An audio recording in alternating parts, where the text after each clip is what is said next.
seems like you got your dream job right now. It's a pretty wonderful thing. This is kind of like a vision I had when I was a kid. When I was about 11, I saw a sea of people with their arms stretched out. And now I'm looking at it every night. This is Missing Man, the Vince Welnick Story. And this is our final episode, titled Golden Days. Just a quick content warning. This episode discusses death by suicide and other sensitive topics.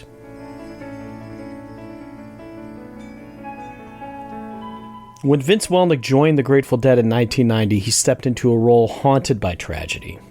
3 keyboardists had already died, each young, each gifted, and each forever linked to a myth that the Grateful Dead's piano bench was cursed. Vince didn't flinch. In fact, he called it the ultimate gig, and he referred to Jerry Garcia as his Santa Claus. And for 5 years, from 1990 until the band's final performance in 1995, Vince Welnick was the Grateful Dead's keyboardist, the last one. But he wasn't just filling space, he was evolving. In those 5 years, Vince went from the new guy on stage, temporarily sharing keyboard duties with Bruce Hornsby, to a full-fledged contributor, vocally and musically.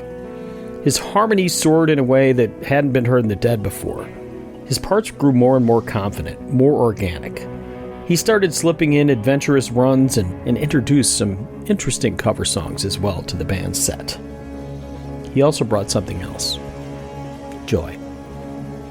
Even in the most chaotic moments of those final tours, and there were plenty of them, Vince could be seen grinning from ear to ear, bouncing behind the rig, feeding off the energy of the crowd. Behind the scenes, things were falling apart. Jerry's health was in decline. The road was taking its toll on the rest of the band members. But through all of it, Vince, he kept showing up. And he kept playing. He kept practicing. He kept singing. In this episode, we're going to spend some time looking at Vince's golden days with the Grateful Dead.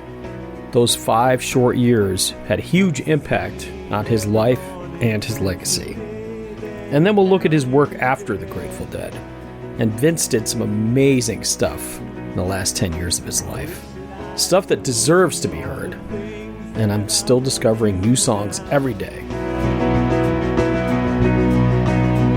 Would it have made any difference now? I'll always be in doubt. Then again, I think again. We told jokes and played. I can say I knew you well. These were some golden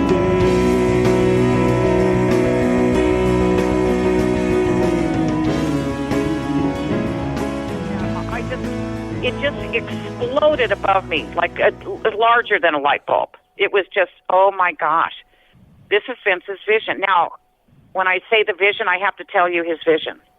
You want to hear this story? Yeah. He was 11 years old, coming home. It was in Phoenix. He's coming home. He has his bicycle.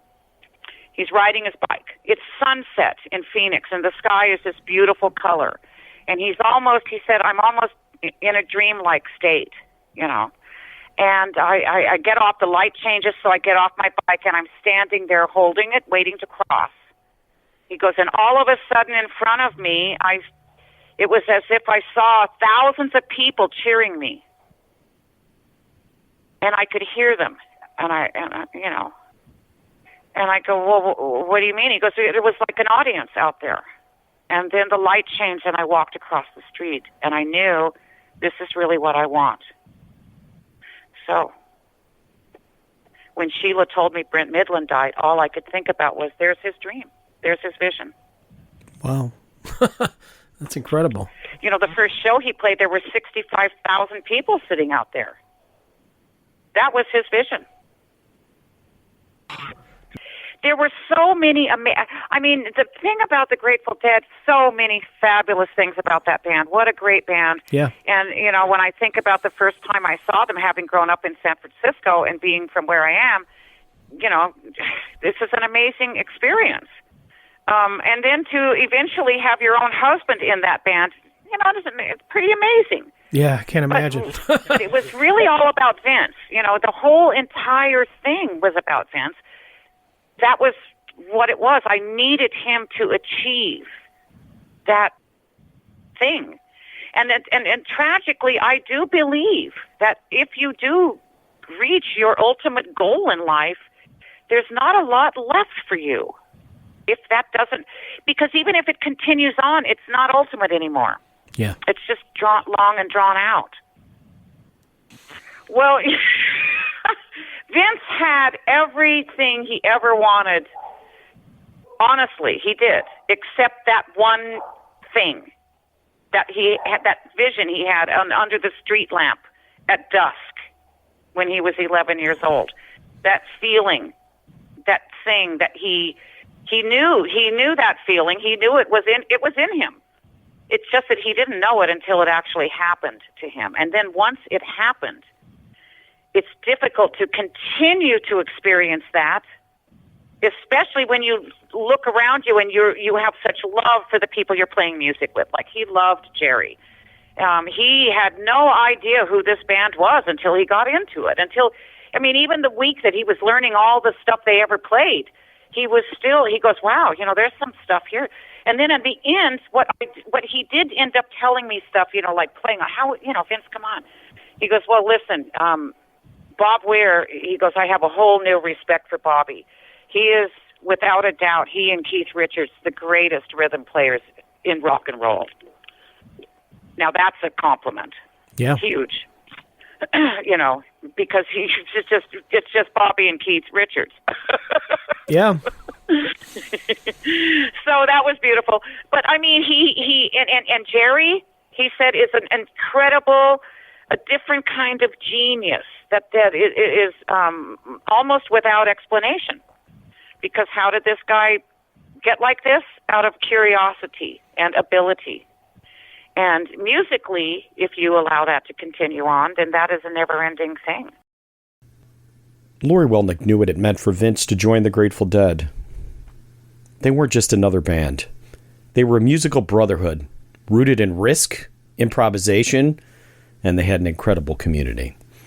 For Vince, it probably felt like a validation, the kind you chase your whole life but rarely catch. But while the invitation to join was thrilling, the reality was a bit more complicated. Vince didn't enter the picture alone. Bruce Hornsby was also a presence those first couple of years. Although not officially a member, he was very much a presence. Now, Bruce Hornsby is a gifted, charismatic player with a deep understanding of the Dead's music. To some fans, Hornsby's presence was a gift. He added power, momentum, and confidence. But for Vince, it was also a shadow. A reminder that some people still saw him as the new guy trying to fill shoes that were pretty difficult to fill. It was support, and it was pressure, all at once. Here's Dennis McNally, followed by David Gans, reflecting on what Hornsby brought to the table and how that shaped the early days of Vince's time with the Grateful Dead. So anyway, Vince joins, and then very quickly, of course, like after, I think, 6 shows, Bruce joins. It gave Vince an opportunity to sort of slide in the sense that, you know, he had to fill less space, which is sort of good and bad. Bruce is a really brilliant pianist, and I never discussed with Vince, you know, so what's it like playing with another serious keyboard player? So I'll leave it at that. So I don't remember much about Vince. I didn't really meet him until after he joined the Grateful Dead. And I found him sweet and charming and humble and a little bit over his head in the context of joining the Grateful Dead, because he basically had to learn an entirely new form of music making on the fly. and they sort of hobbled him in a strange way. They brought him into the Grateful Dead and then denied him the use of his two most strongest instruments. Jerry Garcia decided that they didn't want to take the B3 on tour anymore after the late Brent Midland had been a B3 player. So I guess the Grateful Dead wanted to completely change their keyboard approach. And then Vince's other main instrument was the grand piano, and they had Bruce Hornsby in there for two years sitting in that seat. So Vince was kind of relegated to an odd, limited keyboard role, which I think was kind of unfortunate and unfair to him in a certain way. The Grateful Dead community is unlike any other in music history. It's a living, breathing extension of the band itself. And at its best, it's a sanctuary, fiercely loyal, endlessly creative, and deeply connected to the music and to the people who make it. But that devotion cuts both ways. For all the love and openness the scene is known for, it can also be insular, even judgmental. If Vince was even paying attention to the chatter, he probably found that out quickly. He wasn't Brent, he wasn't Bruce, he wasn't Pigpen, he wasn't Keith. He was Vince, a newcomer, different style, different energy, and a voice that didn't match what some fans thought the band should sound like. And in a world where improvisation is part of the DNA, somehow change is deeply resisted. And that can be brutal. Even some of the segments that I've posted for this podcast, the comments have been, well, pretty awful. Here's Bob Bralove and David Gans reflecting on how the very community that could lift you up could also tear you down. The whole way that the Grateful Dead worked of taking those risks means that you're feeling vulnerable. You're taking a chance, and look, the Grateful Dead audience, like no other, the most supportive, positive, it's just unbelievable. However, they all have opinions. Mm-hmm. So, and they're free in expressing them. And I think that's a good thing, but it does set you up for feeling hurt. I remember a friend of mine said, "Oh man, there's a well thing on Picasso Moon," and just finished writing it, and it came up, and it was a blast writing it with Bobby, brilliant, and so he handed me, at some point, the printout of the blog. And it was 70 pages of Picasso Moon, the worst Grateful Dead song ever, the best Grateful Dead song ever. The song had been played once. The first playing of a Grateful Dead song, and there's 70 pages of opinion of just two extremes. It's like, what the fuck? It's only been played once. And so you just feel like, oh, people hate this. They hate what I'm doing. They hate how I'm trying. And you feel vulnerable. That's happened. That happened to me on such a minor level compared to what Vince got bombarded with. It's a wonderful thing. The audience is great. You have to learn how to ride those waves, because it's a loving audience anyway, no matter what they're saying. You know what I mean? About a specific thing. They have opinions. That's all it is. And I think it's easy to get that way, to feel sensitive and hurt. And, Vince was a sensitive guy. He felt it. And I think everyone does. Some people are better at shining it on than others. Well, I wrote a piece for the official book of the Deadheads about the comparing Grateful Dead fandom with baseball fandom, because there's so many different ways to appreciate it. no two performances were alike, no two games were alike. There was a given structure that they were operating in, and everybody knew what the structure was, but you could sit in the back with your score pad and write down every ball and strike, or you could go sit out in the bleachers and drink beer and yell at the left fielder. And everything in between. I knew people that didn't much think about the songs. They just liked to dance. And I knew women that, one particular woman who just wanted to look at Bob Weir the whole time. So there's always going to be that. And I also remember the first time I saw the Grateful Dead at Madison Square Garden in like 1984. I was sitting up there on the second deck with all these people, and the row of guys behind me were just spent the whole time carping and bitching about this and that and the other. People who are intense, committed fans of something tend to take it very seriously and get dug into their positions and love to argue about things. So Grateful Dead fandom is not a particularly, was not free of that phenomenon. And the attitude toward Vince was, there were a lot of people that weren't big fans of Brent Midland either.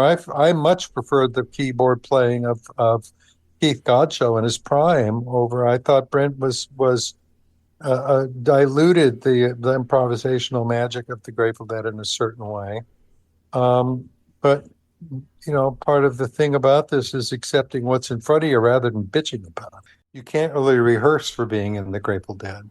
And I understand that as an improvisational musician myself. It's not about learning the parts. It's about being available for anything. Improvisation is a interactive and conversational way of making music, which, as you say, is very different from the model that the Tubes were using. But he also grew up in the 60s in Arizona playing hippie music, and so he wasn't completely unfamiliar with it. But sometimes we tend to think that because a person got famous for one thing, that's the only thing he's good at. Similarly, just because the Dark Star Orchestra guys are incredibly good at mimicking the sound, vibe, and feel of a Grateful Dead concert doesn't mean that all those musicians aren't fully capable of doing other things. Yep. So it wasn't entirely, it's not that Vince was incapable of doing what the Grateful Dead wanted. It just involved a massive reset for him. And I thought that he probably rose to the occasion really well and learned how to make himself useful in it. There were things about him that weren't a good fit. His high harmony vocal never really blended in with those guys, but they weren't really good at blending in the first place. Their blend, like the band, the Richard Manuel, Rick Danko, and Lee Von Helm blend, each of those individual voices sounded amazing on its own. And the thing that the three of them did together was unlike anything else. And that's very similar to the way the Grateful Dead worked with Phil and Bob and Jerry. And Vince's role, he just had a very different singing style, and it was hard for him to blend with those guys. And a lot of this, all of this really is no fault of his own. He was brought into a kind of a unfortunate situation and as I say, hobbled a little bit on his way in.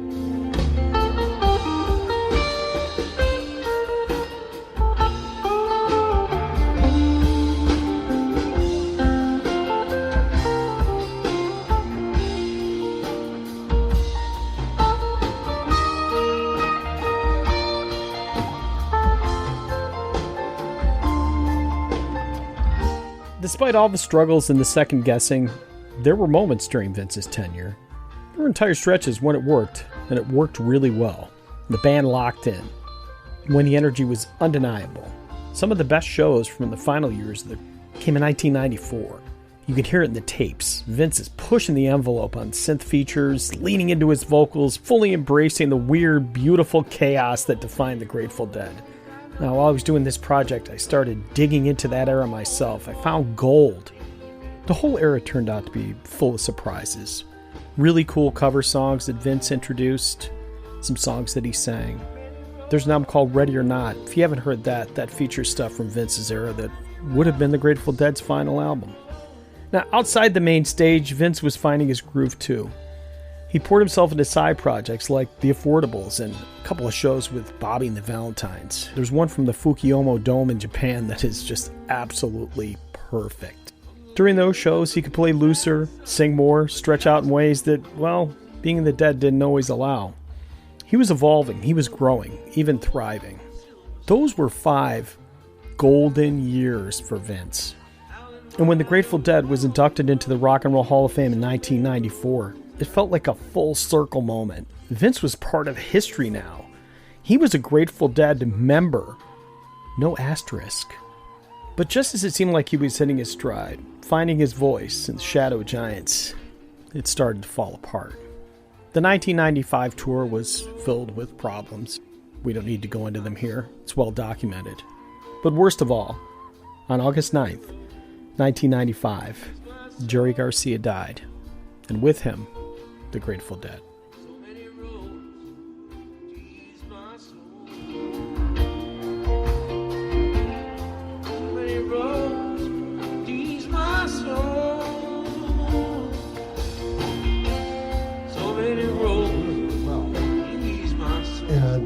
And then, you know, Jerry passed away, and they all wanted to take a break. And those guys have been working a long time, right? And they needed a break. But Vince had just started. I think he'd only been with them maybe 5 years at that point, something like that. Yeah. And was just getting into the swing of things when it stopped. And, you know, they were going to start back up again, but he wanted it to start right away. And he needed, I think, to be out and playing for his own space, his own headspace. I mean, this is just me kind of surmising. I'm guessing. We were still hanging at that time. We were still talking. We were still working together at that time. But I remember him showing me, this was before emails so much. And, but people would communicate through faxes. Okay. And he sent the top 10 reasons. Remember David Letterman? Oh, yeah. Top 10 list, right? So he made a top 10 list of why the Dead should continue touring. And he faxed it to all the guys. And I don't think that was received very well. So unfortunately, you know, in that position, probably in hindsight, should have just kind of like chilled out and showed up, shut up, and when it's time, put up, you know? Yeah. When Jerry Garcia died in 1995, the world lost more than just the frontman of the Grateful Dead. It was the end of an era. The band eventually decided to dissolve, and for Vince, it was especially devastating. And according to Bobby Strickland, as you heard, Vince wasn't ready to stop playing with the Grateful Dead. He still had music to make. He still had something to give. It was, after all, the gig of a lifetime. Now, this is the part of the story where things get really difficult. Vince's final years were marked by a complex emotional journey. And yeah, he struggled with mental health issues, but it's important to remember that no one should be defined by how they die. For those who knew him, Vince was a sensitive soul, a loyal friend, and a person with a deep creative passion. That's the guy that I met in Batavia in 1985. Just a really nice guy. Over the last decade of his life, 3 moments would come to define Vince's struggle. A troubling incident on the RatDog tour bus, his exclusion from a highly anticipated reunion show, and then ultimately his tragic death by suicide. Shortly after Vince passed away, writer Joel Selvin wrote what I can only describe as a hit piece. A part of me almost doesn't want to draw attention to it. It's just awful. And to be perfectly candid, it's one of the main reasons that I decided to do this podcast series, to set the record straight, to humanize Vince, to honor the legacy of a guy who was not only an amazing musician, but he was really good to his fans, myself included. Now, with regard to the RatDog bus incident, I don't believe that Laurie Welnick has ever spoken about it publicly. But in the hopes of shedding some light on Vince's mental state, and ultimately helping others better understand the silent battles that so many people face, Laurie chose to speak candidly here, on the record, for the very first time. Do they really exist? Are you comfortable talking about the bus incident? Because I've heard a couple of different takes on it. Yeah. I'm not uncomfortable, because I think that because people already know about it and discuss it in terms that are not maybe truthful or whatever. I don't know. I don't know how. I was upset. I told you, that Vince had been having those things removed from his mouth and nodules and all this. We had to go to New York a few times for these surgeries. Vince really thought I'm cooked because his mother used to take him out to watch the atom bombs blow up, and he figured he's cooked. So when Jerry died, that was on top of his hearing that he had to go back for some more things to be done. He was supposed to go and do this Bobby tour, and Bob Weir wanted him to go, and Vince was very despondent. He was very in shock and whatever. I'd never seen him like that. So I told Bobby, I said, I'm sorry, Bobby, I don't think he can go on the road. He can't go. I don't want him to go. And Bobby goes, Laurie, look, he's going to be fine. It's better for him to play music than it is to stay home and just think about all this stuff. And I was like, Bobby, honestly, you have to pray. You promise me that you will call me if he starts acting weird at all. The strangest thing he says, anything weird he does, you have to call me right away. And I remember, I think Natasha was there too, because Bobby and Natasha and Vince and I were, So Natasha's like, well, no, we'll call you. And I go, Bobby, honestly, I don't really think he's ready for a tour, honestly, but okay. But you better call me if anything happens. I swear to fucking God, you better call me. Okay. It was terrible. Vince was so not okay to do that tour. Everyone who ever knew Vince or met him, and Vince truly was a kind, loving, beautiful human being. But between he and I knew the other side of him too, which could happen. And anyone who didn't know him wouldn't recognize that. So he was despondent. And because drugs were available backstage, of course, Bobby's gigs, Grateful Dead, Tubes, Todd, I don't care who you are. There's drugs in those days. I don't know about now. I hear the new band doesn't allow even pot backstage. So Vince he was so depressed. And I have to be honest, and I'm going to say this, but he was so sad because the music, he didn't want to play those particular songs. And he was sick of it, and he was depressed, and he had saved up, I think he told me he took 72 Valium. Wow.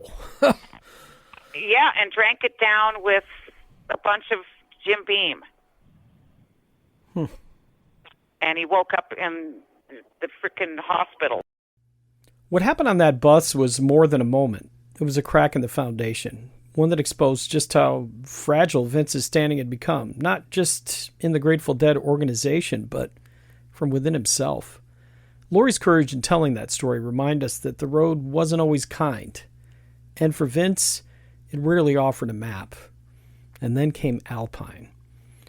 As Dennis McNally's about to share, Vince's exclusion from the reunion show was more than a missed opportunity. For a man who'd give everything to keep the Grateful Dead flame alive, being shut out of that celebration left a scar, one that never quite healed.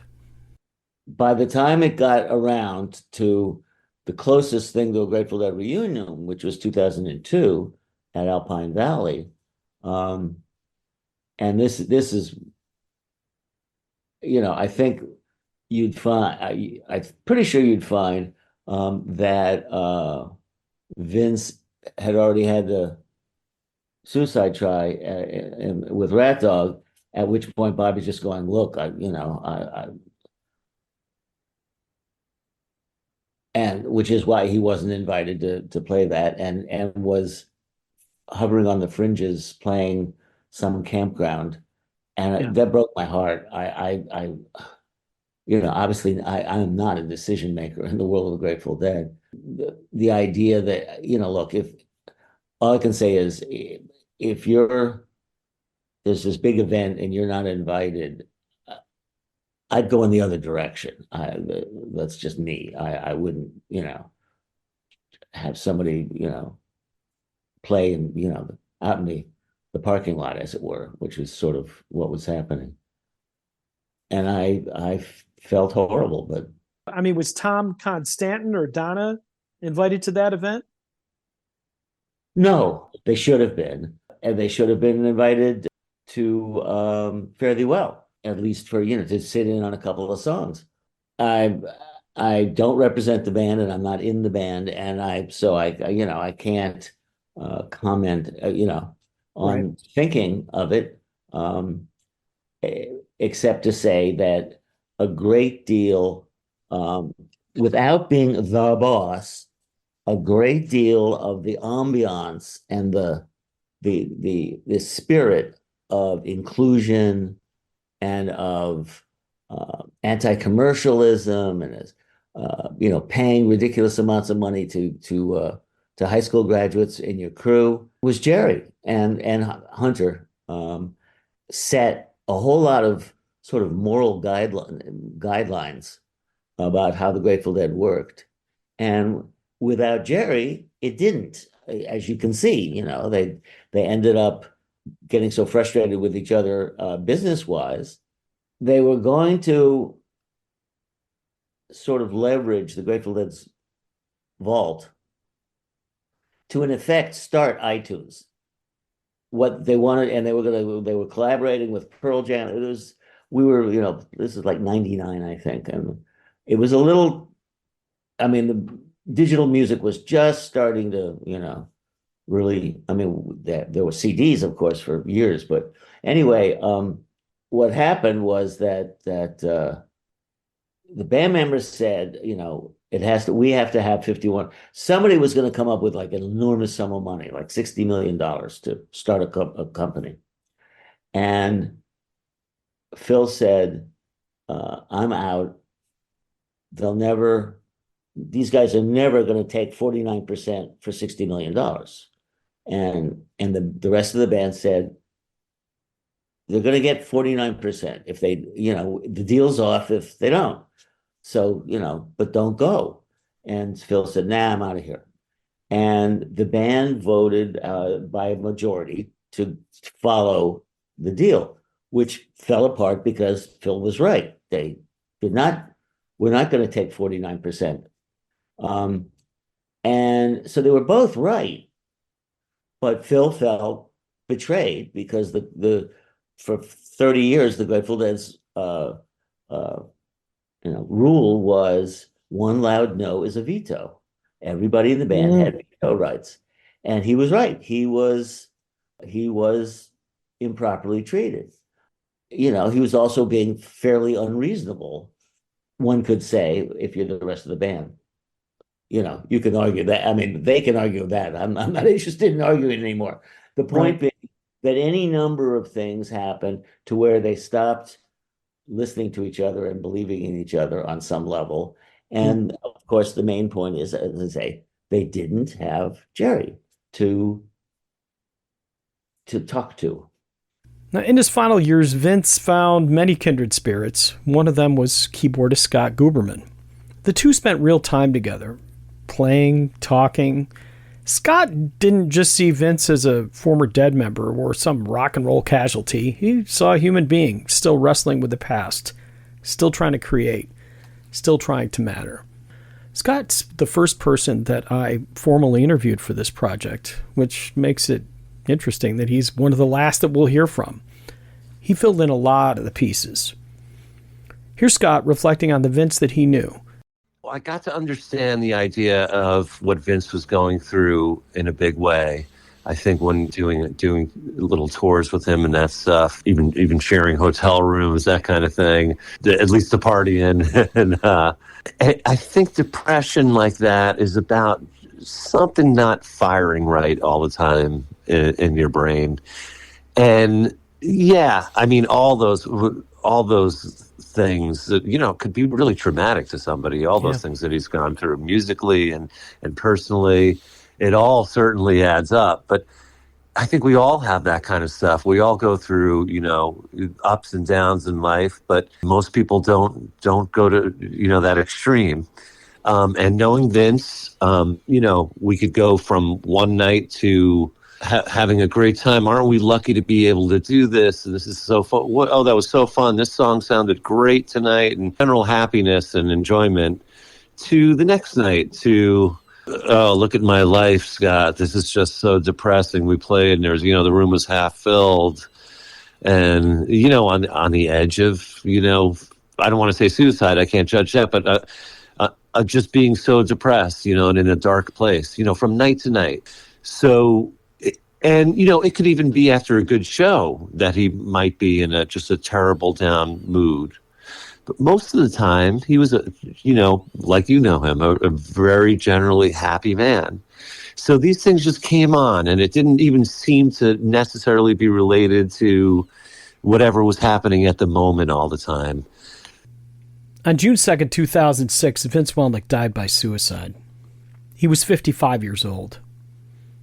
There's no easy way to say that, and there's certainly no way to understand it fully.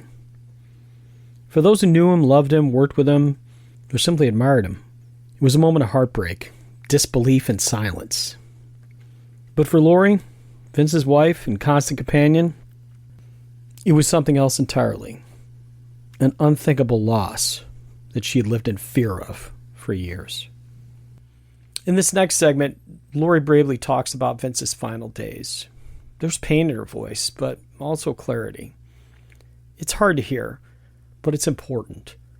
Because, as I said before, no one should be remembered for how they died. But we can't ignore it either. Especially when it was the final chapter of someone who gave so much. Vince was on Zoloft, and he decided in, I do believe, it was February of that year, to start trying to lower his own self off without even talking to a doctor or anything. And then he just stopped taking it. And then he started getting really wacky. So this was in March, April, May, sometime around there, And so I made him go back to a doctor again. And I'm not a doctor. I don't believe in that kind of stuff, really. And like I say, unless you have a broken leg or blood squirting out or there's a growth, you should take care of it yourself. But Vince went, to our doctor, and she prescribed this new antidepressant, another one, because Vince had gone off of Zoloft and didn't even tell me or anything. I just kept noticing he's not eating. He won't eat. He's not eating cereal at midnight. I mean, come on, that was a habit. He doesn't smoke pot anymore? What? So, yeah, I knew there was a problem. But I didn't know enough to know how bad the problem was. I just didn't know. So I went and got the new medication they prescribed. He took it, and on the second or third day is when he committed suicide. That's just terrible. It was horrible. I mean, my father was there at the ranch, and I was so I just couldn't believe that Vince couldn't, I mean, it was many years after he tried to commit suicide. So it really wasn't on my mind. I have to be honest. I feel so negligent when I say that now, but truth is, I just didn't think it was possible. I mean, we had money, he had a career, he was booking a tour. I mean, I don't understand except that he never wanted to get old, and he always told me, I'm not getting old. And I'd laugh. I'd go, well, everyone gets old, Vince. That's just how it is. We're all going to get old, and so we have to make plans for that, blah, blah, blah. And he would tell me flat out, I'm not getting there. And, of course, I wouldn't believe that, just like I didn't listen to Jerry. If I'd listened to Jerry, I would have known. It's 10 years after. Okay, this is the year he goes. I would have known. Now, after Vince's death, there was a wave of shock across the people who knew him best.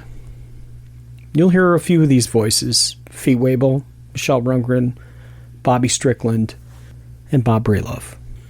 Vince and I didn't talk for the longest time, and about a week before he passed, Jen and I were with I think we only had one child at that time, and we were up in, we had gone up to the coast up there past Sebastopol, and we were headed back. And when Jen and I were talking, I go, you know what? I just feel like we should stop and see Vince. Go up there and try to make amends or something, and just tell him we love him. Because I did. I still loved him. And we decided not to because it was just a little too, going on that you don't know what you're going to get into. I knew Vince was probably still drinking a little bit, and we had a new baby, a young child, and I didn't want to subject them to that, really. So we didn't stop, and it was just literally maybe 5 days later that his life ended. So I was sensing something, maybe. Yeah. The connection was still there. That was tough. Either we were home or I was with them on tour when I got the call and they explained, and I can't remember who called me.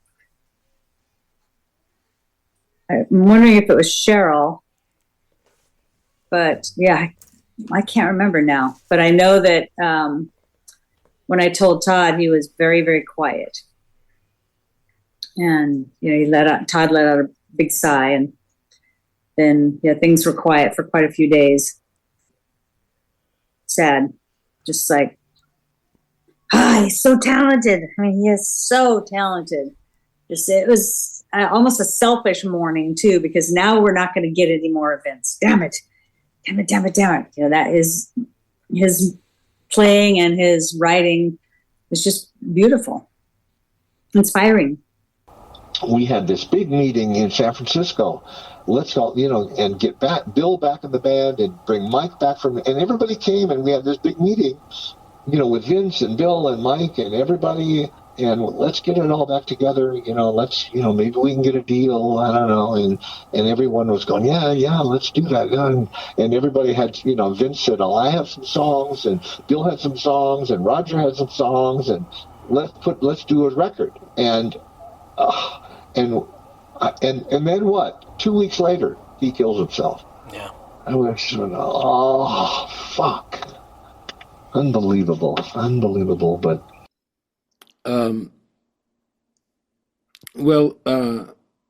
It was pretty, it was not a good day. But before I get to that, there was a week or so where he must have been planning,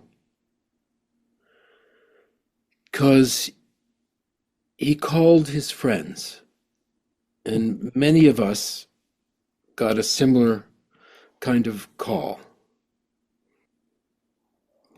And for me, it was a very beautiful call. It felt out of the ordinary, and that's why I remember it.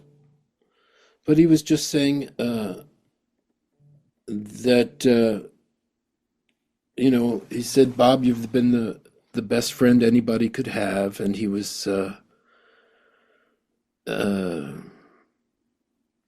sort of, after he died, I realized he was tying up loose ends and trying to make sure I wasn't thinking that it was something that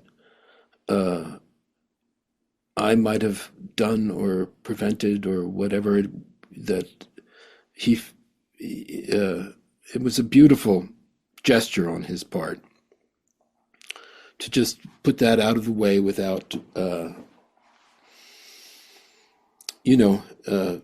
without bringing it up the way he did it. You only see in retrospect why he did it.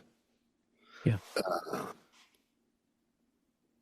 So that was a prelude, and then he, on the day he killed himself, I was having an opening of some of my artwork at Morris Graves Museum of Art. I was having a multimedia visual and music, and something I'd been working on for a year. And I was just about to go into my hotel, shower, change, and go to the opening, and I got a call from Dennis, who was kind enough to remember me and call me so that I wouldn't have to read it in the papers. And he gave me enough details that I was in shock of a little, and then had to go do this opening. And the opening went fine, but it was like I was in that surreal space where you can't figure out what's going on. And so it took a while. And it took a while to end up feeling that he was in that much pain. And to understand he was in that much pain. Although he would say to me, because he was, we'd be riding and doing stuff, and he was dealing with his depression, and he said it's the worst pain he's ever felt in his life. He said there's no physical pain to compare to it.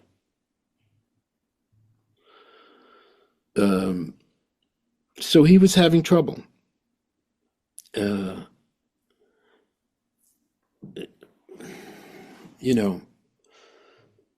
don't know. I never felt pushed away by him, but I did not see it coming.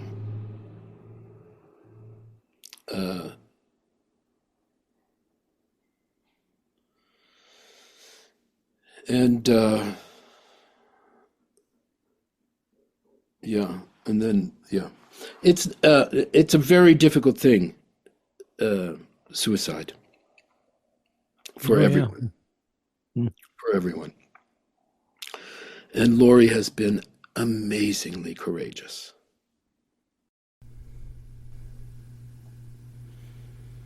Now we'll return to Laurie, who shares something that may seem familiar to some people: the complications around mental health medication. In Vince's case, he was taking Zoloft. Now, I want to take a moment to share something personal, because I too had an experience with Zoloft. And while our stories are very different, I understood intimately the delicate balance is trying to stay afloat, and how the very thing that's meant to help you can sometimes add weight instead of lifting it. There was a time in my life when I was deeply depressed, and I still suffer from depression. But it got so bad I was on the brink of suicidal, and my dad had attempted suicide, so this is not something that was foreign to me. Now, what Zoloft did was it kept me from experiencing those really low lows. But it did something else. I was unable to experience joy, passion, emotion. The things that I really enjoyed, like listening to music, playing guitar, spending time with my kids, they were boring to me. Everything was boring. So while yes, I needed to be able to not sink into the depths of depression, I also needed to be able to soar to the heights of joy. I don't know if that's what Vince experienced, but I know it was a very difficult time for me. And I couldn't wait to get off this stuff. And I was on it twice. But there's also a cautionary tale here. You should never take yourself off of any medication that's been prescribed to you that you've been on for any period of time without consulting with a mental health professional or a doctor. Because there are consequences to going on mental health medication, just as there are consequences to coming off of them. Yeah, I tell you, there's just a part of me that just feels like there's so much of that had to do with the medication. I mean, I know you can't prove that. It was all the medication is what I'm trying to say. It In other words, when he tried to stop taking it, and then they started trying to put him back on different medications, he went completely screwball. He was actually schizophrenic. I hate to say it. But he was hearing voices and seeing things. And he goes, I'm cooked, Laurie. And I'm like, honey, just stop saying that. You just pull yourself together. You're going to be fine. Go get in the sauna. Let me take you, I just kept trying everything with him. But he also had black lung. Now, this is another thing, he had black lung disease. His whole family had it from growing up in Phoenix when they were copper mining. And, it was in the air. Everything hangs in that valley. And that's what they breathed. And his mother died from it. So he couldn't breathe either. And when you're taking all those steroids to breathe, on top of all of the antidepressants and every other thing they give you, it was just a combination of so much. It was complete body overload. There was one common thread through every person I spoke with about Vince, especially regarding this death by suicide. And that was, we need to do more when it comes to mental health, not just for musicians, but for everybody. And I think that's where Joel Sullivan did a real disservice to Vince in presenting him as just some sad sack who overreacted to the end of the Grateful Dead. Vince had a mental health condition, may have even been bipolar. There certainly was depression involved. And that was part of who he was. And even as he suffered through all these mental health crises throughout his career, he made some incredible music. If you really want to do yourself a favor and honor Vince's legacy after listening to this podcast, go listen to some of that stuff from the last 10 years of his career. Even the 5 years that he was with the Grateful Dead. There are some absolutely wonderful moments. And in some ways, the biggest tragedy in my mind is that around the time that Vince passed away, he really had mastered improvisational music and was playing some of the best music of his entire career. I don't know if he knew that, though. One of the songs that the Grateful Dead debuted during Vince's era was Easy Answers. And you know what? When it comes to Vince's suicide, there are no easy answers. And there's really no one to blame. And I don't know that there's anything anybody could have done.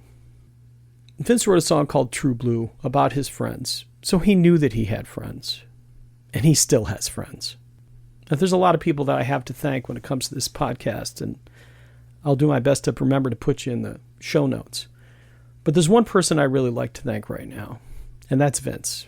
I want to thank Vince for being kind to some snotty 19-year-old kid who was hanging out trying to meet a bunch of rock stars back in 1985. And then subsequently getting me backstage at a couple more gigs down the road. Vince, I hope I've returned the favor. Because, you deserved better than some of the treatment that you received from journalists, fans, and even some of the internet trolls these days that have something to say about your time in the Grateful Dead. And I'm sure you know that your lovely wife, Laurie, and your dear friend, Prairie, were both with me each step of the way. There was one person that agreed to be interviewed originally, but eventually decided not to, and I don't blame him. And that's Bill Spooner. Bill was Vince's bandmate in the Tubes. And while I was thinking about the most appropriate way to end this particular podcast, I remembered that even though Bill hadn't agreed to be interviewed, he did give me permission to use this wonderful song that he wrote in Vince's memory. And it's called, simply enough, Vinny. If you've listened to every episode of this podcast, this song makes a lot more sense. And it really is a beautiful tribute to a dear friend.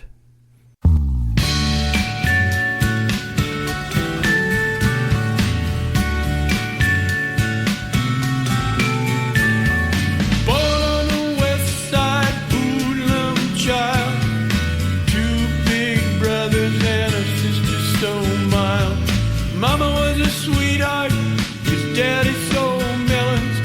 Wasn't for piano, then he might have been a felon. But the Ivory Keys took him to every city. His mama always told him Vinny played pretty. And the kid worked hard, so proud, so dedicated.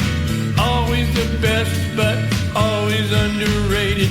And the Sandman forever until the music plays again. Sleep